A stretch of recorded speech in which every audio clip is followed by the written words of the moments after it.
دوان روژان دا قیصر آوگوستوس امر دا که همو خلکین دنیا رومای ناوین خواه بدن نویساندن.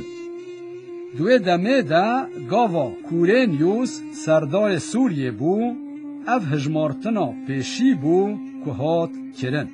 و هر کس چو باجار خواه دا که خواه بدن نویسین.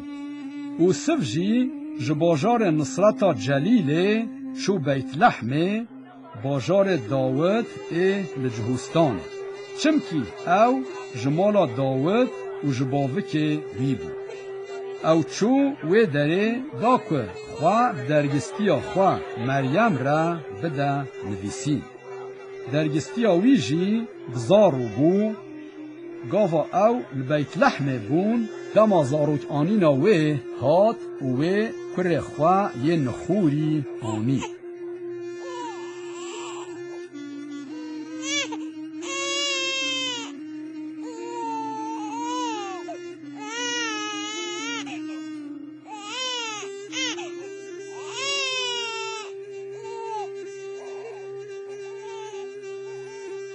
ایجارلوی در دوله شوانان بشف لچوله لبرکرین خواه نوبه دگرد.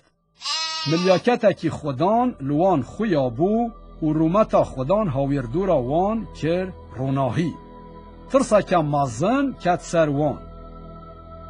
ملیاکت جوان را گود. نترسن.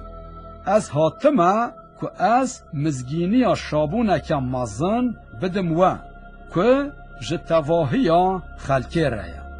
چمکی ایرو الباجار داود خلاصکارک جواره چبویه او جی خدان مسیحه. بلا او جواره ببه نیشان. هونه زاروکه کی ده پیچک ده پیچایی و ده آفر ده رازایی ببینه. و جنشکه و اردیه که لشکرین ازمین به ملیاکت را خویا بون پسن خواده ددان و گوتن.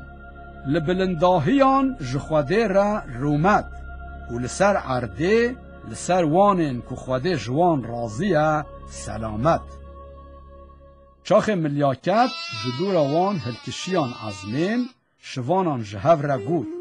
دورن امهرن بیت لحمه و وی تشت چبویی یکو خدام به مدایه زانین ببینه. ایجار او بلس چون وان مریم و سف و زاروک لعافر در رازایی دید.